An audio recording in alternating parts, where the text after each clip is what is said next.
Dear AM, my husband is trying to cause me mental problems. We have been married for 15 years and have 2 children. I admit, our marriage has not exactly been the most blissful. After I had my kids, my body changed and his interest in me went down. He still performs his husbandly duties and gives me sex when I want it. But I never had to ask back when I still had a flat stomach and bouncy boobs and butt. We were always doing it in every room of the house. While I have put on weight, he has aged beautifully. I admit I get very jealous when he cuts his hair, trims his grey beard, and wears his suit to go to work. I imagine all the girls hitting on him and I get very anxious. So we argue a lot. I'm always trying to check his phone and it makes him very angry. But my fears are not unfounded. He has cheated on me once with his ex. When I remind him of it, he always argues that he was the one who confessed, so if he was cheating again, he would tell me. True to his word, around Christmas time, my husband came to me and told me he had met some woman in Kumasi where his company has opened a branch. He said he liked her and was thinking of dating her, but didn't want to do so behind my back. AM, I have never cried so hard in my life. I felt so insulted. When I lost my temper, he told me if I want a divorce, he will understand. But how can I agree to a divorce? True, I know we don't love each other as crazily as we used to, and we fight a lot. But if I divorce at this age and in this state with 2 children, who will have me? But the last straw was on my 41st birthday last month. He and the kids took me out to dinner. When we got home, he called me into his bedroom and announced he wanted to marry the Kumasi woman as a second wife. He gave me a choice to either accept it or we get a divorce. Dear AM, I am going mad. I can't get a divorce, but how can I become a second wife? What do I do?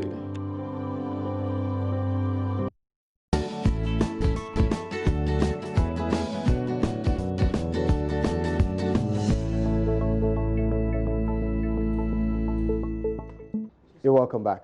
And it's time for us to get to the bottom of this dilemma on behalf of our viewer. So we're very honored. Mama Kathy has joined us, and of course, she's a counselor.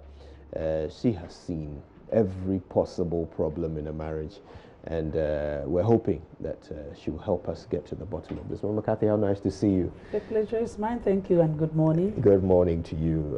Our viewer is losing her mind, quite literally. Yeah. You know. It's a strange situation, but I can see a number of issues.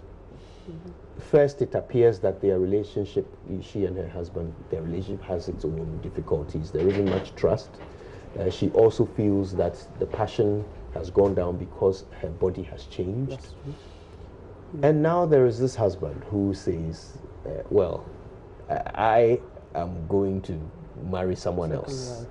And it seems that he feels being honest about it makes it okay, you know, but well, clearly our viewer does not feel that way. Yes. I wonder, how do we unpick these issues? And maybe the first and simple question is, what should she do? Thank you very much, and to all the people who are watching, it's good to come your way. Truth be told, you don't force anybody to remain in a relationship with you. But there are 2 types of relationship, premarital and marital. Premarital, you're free to walk out and then call it off. Marital is covenantal, mostly for people of faith. It's a covenantal relationship. But most people don't even understand that. Because you see, if you don't understand that, there's a likelihood that when you get into marriage, when you face this kind of a situation, on the side of the man, you are going to take a drastic move that at the end of the day may backfire. You see, so let me address the man first. When he married her, she was attractive. She was admirable. Her body size was what he wanted. But I think for the husband and every other man watching, don't really marry a woman because of the package. Marry the content. And if you love the content so well, help the container to come back to shape. For the woman, losing your mind will not change anything. It will only fasten the period, it will fasten the process of you getting out of the way for another person to come, because you will die. She will have high blood pressure. She will have all the health complications and psychological complications. So for any woman who finds herself in this situation, my candid advice is, pick yourself up again. Speak positively to yourself. and realize that nobody can be forced to loving another person. So you take ownership of yourself. Love yourself to a point that the other person sees that the love you have for yourself, which is geared towards improving the things that you sense, is causing the other person the reason for wanting to do whatever he wants to do is worked on. Don't be in a marriage just because you want the other person just to love you. Love yourself first. Love yourself first. Love yourself. She has 2 children. If she goes crazy, what will happen to the children? So there are things that she has to, give a thought to. If you do this, if you go crazy, will the man change his mind? Number 1. If you go crazy, will your children benefit from it? If you go crazy, will your purpose continue or be thwarted? If you go, yes, naturally you feel bad because somehow the relationship you trusted in has turned the other way around. I says, do a thorough appraisal of yourself. What do you need to do? Don't look good for your husband. Look good for yourself. And then come to a place of telling him, okay, if this is the decision you've taken, I can't force you to do otherwise. But I'll love myself and I'll stay in the marriage. Now, you said something earlier. You said that you should love the contents, not the container. I thought that was profound. And then you also went further to say that, so if you love the contents, then you will help the container to stay in shape. I hear that a lot, women saying, oh, but why doesn't he help his wife stay in shape? Do women not have to take that ultimate responsibility, like you're saying, you love yourself? So should it not rather be the woman's responsibility, if she indeed does not like the way she looks? Is it not her responsibility to do something about it? Why are we asking the man to take responsibility of helping her to stay in shape? Both sexes are wired differently.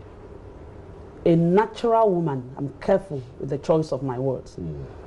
A natural woman is wired to be literally dependent on the validation, affirmation, and support of the husband. It takes a redeemed woman to stand on her own and take responsibility for her life. So, you are sight-oriented. You don't need to be spurred on. A woman, when she is in love, I'm talking about a natural woman, when she is in love, expects a level of support from her husband. Because most times, she's overwhelmed.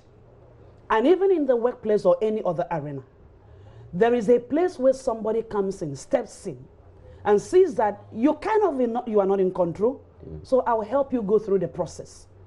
So good enough, it's good to take initiative and take responsibility for yourself, but in a marital context like this, encouraging words, he may not go on a walk with a woman, just encouraging words, baby, I love you.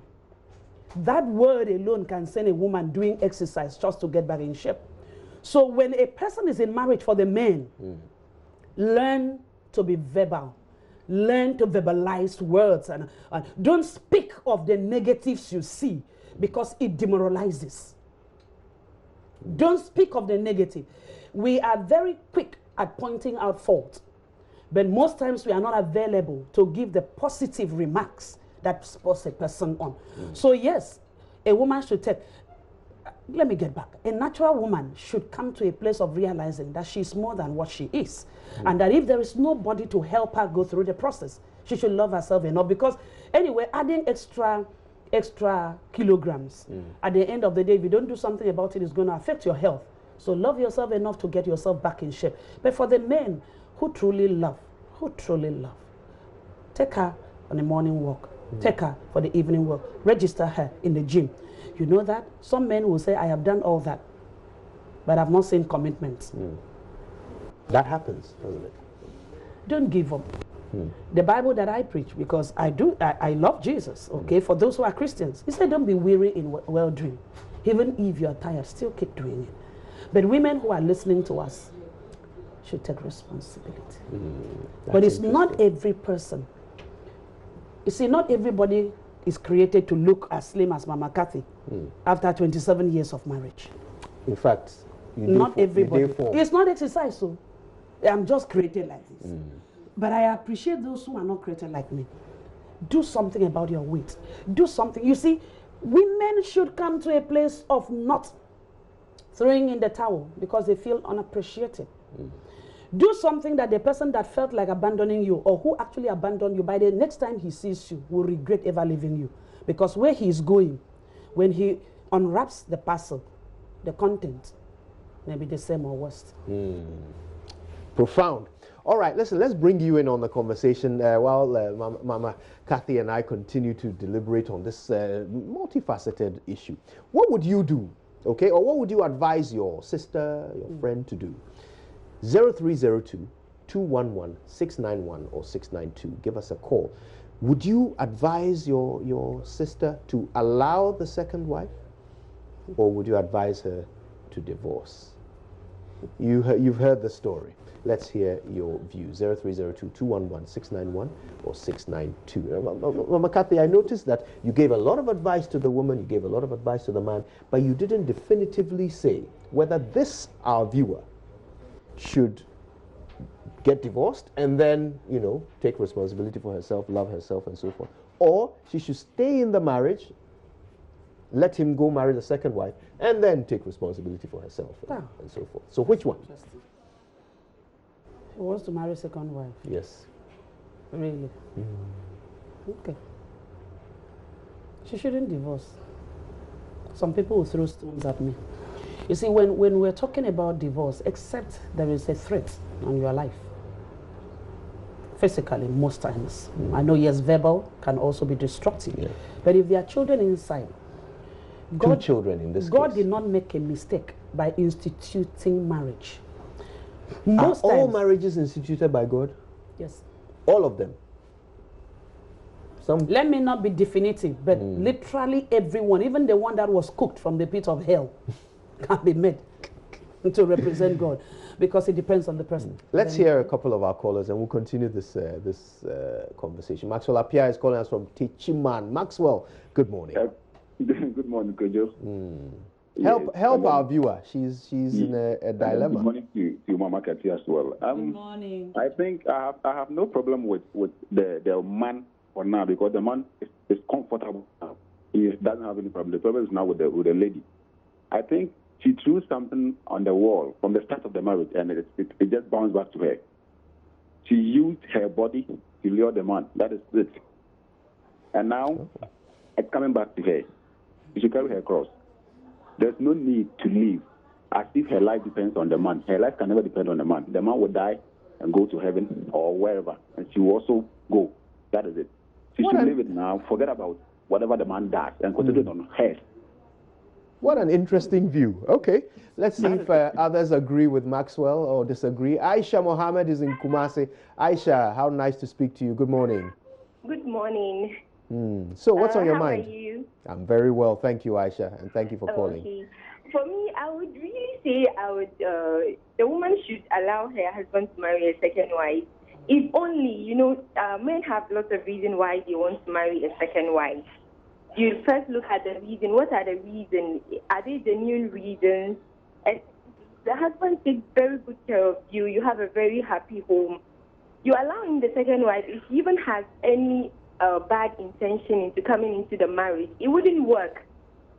So you should just allow it and be a prayerful woman. That is the most important thing. If you're a prayerful woman, anybody who wants to come into the marriage to create problems for you wouldn't succeed. So I would advise her to allow in for the marriage rather than the divorce. Okay, Aisha, thank you. Thank you for your view. That's interesting. Another thing perhaps we'll talk about a bit later, whether indeed the value of simply being a married woman is more than the value of being treated well by your husband. Let's speak to Emmanuel Amiao, who is in Brekum. Good morning, Emmanuel. Good morning, Kojo. Thank you for calling. Yeah, thank you, Kojo. This woman's story, in fact, is very sad. And what the man is doing is one thing so bad about what usual man do. But my advice to my dear woman is, you should exercise restraint And once that lady has taken the man, wants to take the man from her, he should go ahead and take it for her. Another lady will also come and take it from her. So you should bear that one in mind. I also advise my sister just to, if she's working, concentrate on the work she's doing, and then the case to, in fact, just use the case as the man always at home. And I know God will show a way out to. So this is what I have for her. Thank you. You would advise her to get the divorce and let the man go to the... Whatever the lady would do, the man is ready to go because another woman is winning him. So I just advise her she should just stay away from the marriage and then concentrate on the children and then what she's doing before she loses her life. Okay. All right. Thank you for that. Eben Amwening is in Ashaman. Eben, how are you doing? Well, Kojo, how are you too? I'm okay, but this is our matter that we have to deal with. Is what is worrying me now. What would you advise? Kojo, what I want to say is that women are their own enemy. Okay. Why do you say that? Yes, I'm saying this because you see, a woman will get to know that her own friend as a woman is married. But when a man comes and proposes to you, you know the man is a married woman, and then you accept the proposal. What I want to tell my sister is that she has to concentrate on her children and her future. Because when she was being created by God, the man was not there. So why should you sacrifice your life for this man and you want to die and leave your kids around? Please, I'm begging the lady. As she is, wherever she is right now, somebody is sitting somewhere who will fall in love with her. But the most important thing is that she should concentrate on her personal life, because if she dies or falls mad right now and if she dies, I'm telling you, she's going to lose her heaven journey. So what I want to tell my sister is that she should concentrate on her life, focus on the children, because the children are going to be some property for her in the near future. Please, don't die for anybody. The only person you can die for is Jesus Christ. Don't die for not even your president. I'm telling you. Tell the woman somebody loved her. Jesus Christ loved her. So you concentrate on her life, and I think it's going to help her. Thank you. Thank you very much. Thank you too. Thank you so much. Let's take another call. Faisal Salifu is in Bolgatanga. Faisal, how are you doing? I'm doing well, Kojo. How are you doing? Not bad at all. Right. So, what are your thoughts? Yeah, I'll do well. Yeah, Faisal, if you can just lower the volume on the TV and just listen to us on the phone so that there isn't a delay, okay? So just listen to me on the phone rather than the TV. Ignore the TV. And tell me, what are your thoughts? For me, I think the woman shouldn't be worried at all. You should just be prayerful. For men, we are polygamous by nature, and going for a second wife is not a crime. All she needs to also do is to put herself, she should really look at herself, rebrand herself very well. So that is by trying to correct whatever defect the man is in her, and then be more lovely. For men, we change. So surely things will work on her way again. She should just be prayerful and do what is expected of her. Divorcing her husband is not going to solve the problem. It may only worsen her situation. Thank you. Okay. All right. Well, thank you for that.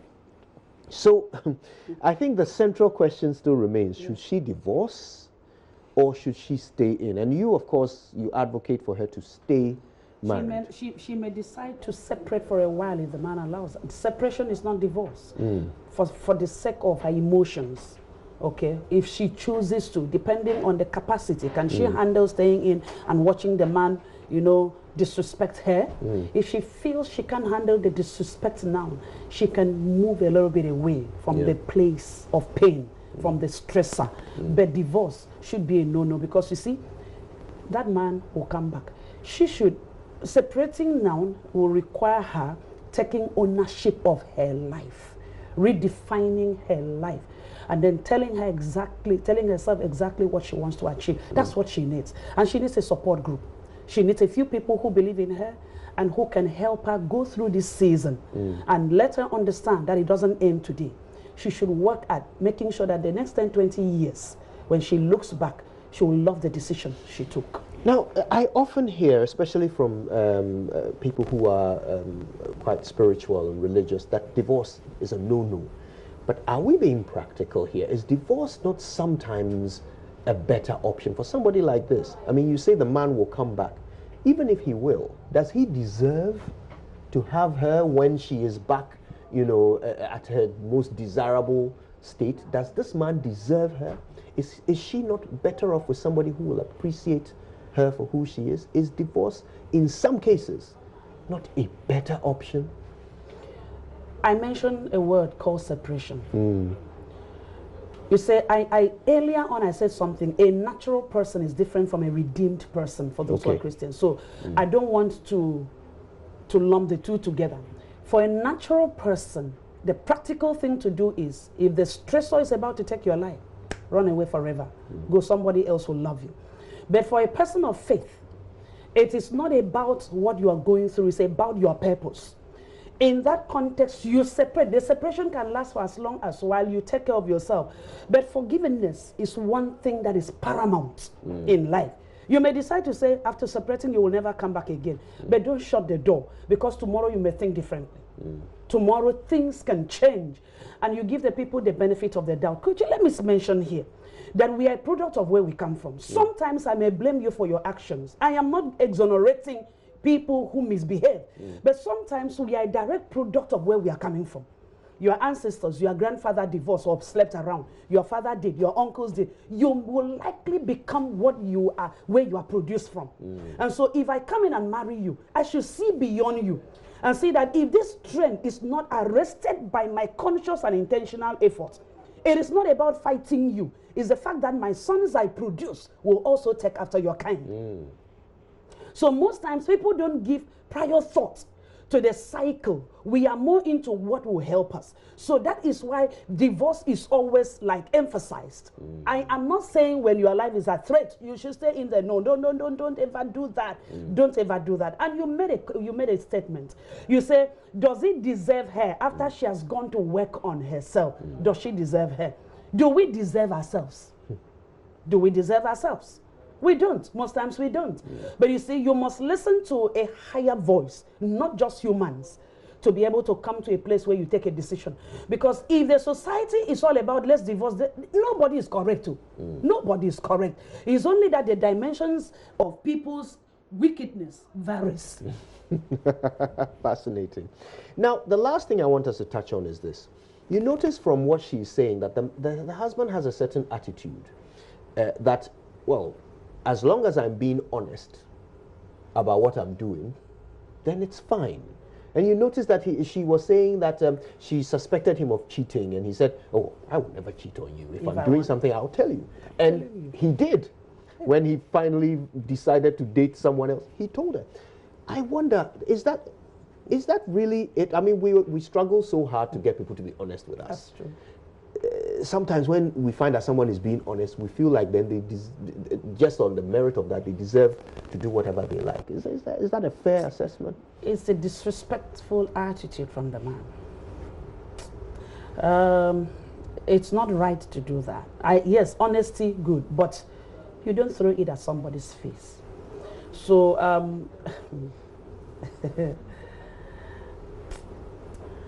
you see, sometimes people judge others or value others based on the assumptions in their head. This woman has a very good reason to call herself to order. Because yes, you are cheating and you come to announce to me. And you even go ahead to say, if you are not comfortable, you can go. Hey, it is disrespectful, because those words will be ringing. It's not right. It's not right. It shouldn't have been done so. But at the end of the day, you can never really hold opinion for other people's decision on how they want to do things. You should be able to come to a place where what somebody does not completely destroy what you stand for. It's disrespectful. It's disrespectful. It's disrespectful. Whether the one who verbalizes his actions or the one who doesn't. I believe that we should come to a place where we treat people right.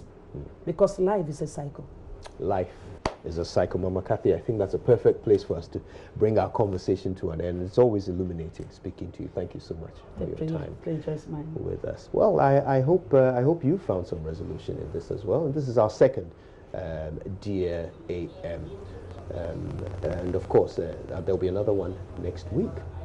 But in just a few moments, right here in this studio, Deborah Cox, Kojo Entwi, and Ernie Smith, all of them here in Ghana for the massive Ghana World Music Festival.